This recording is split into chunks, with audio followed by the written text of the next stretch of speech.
శ్రీమాత్రే నమః. అందరికీ శుభోదయం అండి. అందరూ ఏం చేస్తున్నారు? నిన్న కొంచెం బిజీగా ఉండడం వల్ల నేను ఎవరో గెస్ట్లు వచ్చారు, చేయలేకపోయిన లాంగ్ వీడియో. జానకమ్మ గారు స్వర్గస్థులయ్యారు. మధుర గాయని, తీగలాగా సాగిపోతుంది ఆవిడ గొంతు. కాకపోతే 88 ఏళ్ల వయసు, వయోభారం.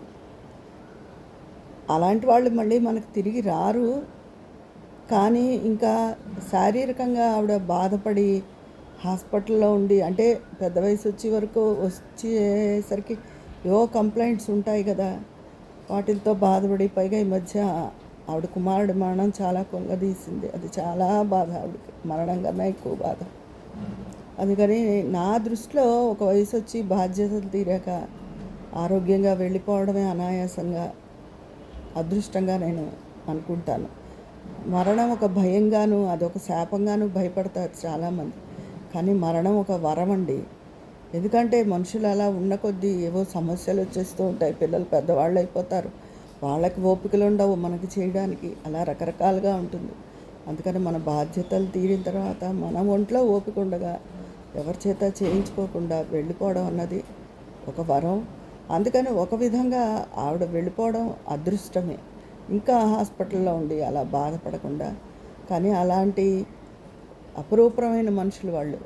ఘంటసాల గారు అని, బాలసుబ్రహ్మణ్యం గారు, సుశీల గారు, జానకి గారు, వీళ్ళు సంగీత సామ్రాజ్యాన్ని ఏలేరు. వాళ్ళ పాటలతో మనని మైమర్పింపజేశారు వాళ్ళు. వాళ్ళ పాటలు మాత్రం వాళ్ళు వెళ్ళిపోయినా ఎల్లకాలం ఉండిపోతాయి కదా. అది ఇప్పుడు ఎప్పుడో ఘంటసాల గారి పాటలు అవి ఎప్పుడో, అవి మా చిన్నప్పుడు, అది ఆయన పాపం 54 ఏళ్ళకే పోయారు. కానీ ఆయన పాటలు వింటాం కదా ఇప్పటికీ. అలాగే జానకి గారి పాటలు వింటారు పిల్లలు, మనం వింటున్నాం, మన పిల్లలు వింటారు, అలా వింటారు, అందరూ వింటారు. వాళ్ళ పాటలు చిరస్మరణీయం. బాలసుబ్రహ్మణ్యం గారు వెళ్ళిపోయారు, కానీ ఆయన ఎవరైనా మర్చిపోయారా? ఆయన పాట రాని రేడియో, ఫోనులో కానీ, టీవీల్లో కానీ ఆయన పాట రాని సినిమా కానీ ఏదైనా ఉంటుందా? ఉండదు కదా. అలాగే వాళ్ళంతా కారణజన్ములు, చిరస్మరణీయులు. అది విషయం అండి. ఇంకేంటి, అందరూ ఏం చేస్తున్నారు ఏంటి? ఈ సీజన్ మార్పు వల్ల జ్వరం, పైకేం పెద్ద జ్వరం ఉండడం లేదు, కానీ ఒక రకమైన ఫేవరిష్గా, ఒళ్ళు నొప్పులు, ఒళ్ళు బరువు, ఫేవరిష్గా ఉంటారు. నిన్న మొన్న అయితే విపరీతమైన ఎండగా ఉందండి. వెదర్ అయితే ఈరోజు అలాగే ఉంటుందని చూపిస్తున్నారు. మరి మీకు ఎలా ఉందో మీ ప్రాంతాల్లో తెలియదు, కానీ మా ఊళ్ళో అయితే రాజమండ్రిలో చాలా ఎండగా ఉంది నిన్న మొన్న. అసలు ఈ మధ్య అంత కంటిన్యూస్గా ఏసీ వేసుకోవడం లేదు, కానీ నిన్న అలాగే ఉంది పరిస్థితి. అస్సలు చల్లదనం గాలి లేదు. ముఖ్యంగా పొగలల్లా ఎండున్నా సాయంత్రం కాస్త గాలేస్తే మనుషులు సేద తీరుతారు. బయట అమ్ముకునే వాళ్ళు, పళ్ళు కూరగాయలు అవి అమ్ముకునే వాళ్ళు పాపం ఎంతసేపు అని ఈ వాళ్ళు మరీ అలా సైకిళ్ళ మీద పెట్టుకుని నుంచుంటారండి. మా ఊళ్ళో అయితే పళ్ళకి అంటే షాపులు ఉన్నాయి, కానీ ఎక్కువ సైకిళ్ళ మీద, కొంతమంది చిన్న గొడుగు లాంటిది పెట్టుకుని ఉంటారు, ఓ స్టూల్ వేసి కూర్చుంటారు సైకిళ్ళ వాళ్ళే. కొంతమంది పాపం అలాగా ఉండరు, అలా ఉంటారు ఏదైనా చెట్టు చాటున, చెట్టు కింద అలా ఉండి. కానీ ఎండ పడుతుంది కదా, వాళ్ళని చూస్తే చాలా బాధ వేస్తుంది. కొంతమంది ఒక్కొక్కసారి దానిమ్మ పళ్ళు అవి చాలా విపరీతమైన రేటు చెప్తారు, అంతా పెట్టి కొన బుద్ధి అవ్వదు, కానీ వాళ్ళని చూస్తే జాలేస్తుంది. కానీ సీజనల్ ఫ్రూట్స్ ఉంటాయి కదా, మామిడి పండు అలాంటివి ఇప్పుడు సీజనల్గానే వచ్చి వాళ్ళకి మాత్రం ₹1 ఇచ్చినా సరే నిరంతరం అమ్మి వాళ్ళు కాదు కదా అనిపిస్తుంది. అలాగే వినాయక చవితి అది వచ్చినప్పుడు వాళ్ళు గొడుగు ధర దగ్గర నుంచి ప్రతి ఇది ఎక్కువ చెప్పేస్తారు, వాళ్ళ గురించి అలాగే అనిపిస్తుంది. నిరంతరం అమ్మేవాళ్ళు కాదుగా, ₹1 ఎక్కువ ఇస్తే అనిపిస్తుంది. అది సంగతి. ఈ వాతావరణం వల్ల అందరూ ఆరోగ్యం జాగ్రత్తగా చూసుకోండి. మార్పుల వల్ల వర్షాలు అవి పడుతుంటే కనుక పొడి ప్యాన్లో వాము కొంచెం, ఒక్క ఎండుమిరపకాయ వేసి, కారం ఎక్కువ ఉండకూడదు, చక్కగా దోరగా వేయించేసుకుని, తగినంత ఉప్పు వేసుకుని మిక్సీ చేసి ఉంచుకుని, మొదటన్నంలో చిన్నపిల్లలకి పెట్టండి, నెయ్యి వేసి 2-3 ముద్దలు మీరు కూడా తినండి. పొట్ట అవి చక్కగా ఉంటుందన్నమాట. ఎందుకంటే వర్షాకాలం ఎండాకాలం ఎండలు ఎన్ని బాధలు ఉన్నా మనం నీళ్ళు ఎక్కువ తాగుతాం, ఎక్కువ అన్నం వెళ్ళదు. అయినా వెళ్ళినా కూడా ఎండాకాలం చురుగ్గా ఉంటాం.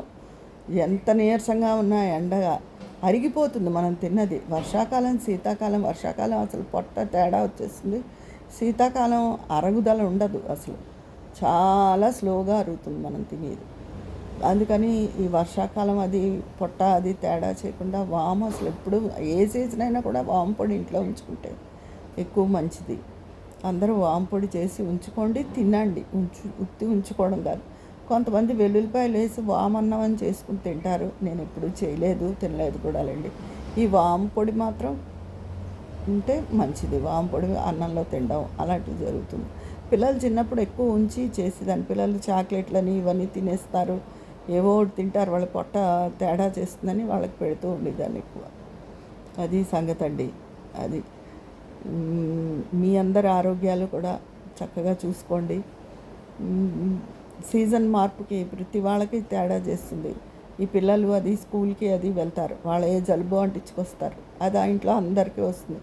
జలుబు ఒకళ్ళకి వచ్చింది అంటే ఇంకా పట్టాను తగ్గదు. మా వారికైతే మొన్న భోజనం చేయలేదు, ఆయన తేడా గ్యాస్ట్రిక్ ప్రాబ్లం వచ్చింది అన్నాను కదా, బయట పెళ్ళికి వెళ్ళి ఎలక్ట్రాల్ తాగేవారు వాటర్. ఆ ఎలక్ట్రాల్ వాటర్కి ఆయనకి ఏటో గొంతు పట్టేసింది.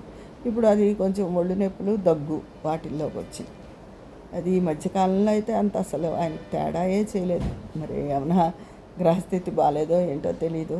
మనిషి బాగా వీక్ అయిపోయారు. అప్పుడే వారం రోజుల పైగా అవస్థపడుతున్నారు. నీరసం నోటికి ఏం సాయించదంటారు. తినపోతే నీరసమే కదా. సరిగ్గా లేరు, యాక్టివ్గా లేరు. అది ఆయనకి బాగుండక సాధారణంగా తేడా చేయదు. తేడా చేస్తే ఇలాగే అయిపోతారు, ఎక్కువ వీక్గా అయిపోతారు. అలా రకరకాలు. నేను ఏదో నాకు తేడా చేస్తుందని ములుతూ నా బండిని నేను నడిపించేసుకుంటాను. అంత వీక్గా ఉండను. మందులు అంత పడకపోవడము ఉండదు నాకు. ఎందుకంటే తరచూ ఓటు మింగుతూనే ఉంటాను, నాకు అలవాటే.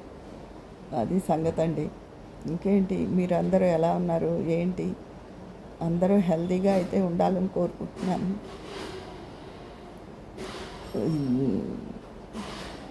మీ అందరి అభిప్రాయాలు కామెంట్ బాక్స్లో తెలియజేసేయండి. ఈరోజు వీడియో పెద్ద కంటెంట్ విశేషాలు ఉన్న వీడియో కాదు, కానీ మీ అందరినీ ఒక్కసారి, మీరందరూ నాకు కనపడరు కానీ నేను మీకు కనపడి మీరు పెట్టే కామెంట్లలో మిమ్మల్ని చూసుకుంటాను. నేను మీకు కనపడతాను. తర్వాత మొన్న చెప్పిన రోజున అందరూ లైక్ కొట్టారు. వీడియో చూసిన ప్రతి వాళ్ళు తప్పకుండా వీడియోకి లైక్ కొట్టాలని కోరుకుంటున్నాను. మీ అందరి ఎంకరేజ్మెంటే కదా నాకు సపోర్ట్. మరి ఉంటాను. కామెంట్ బాక్స్లో కలుసుకుందామా? మీ స్నేహితురాలు విజయ పన్నాల.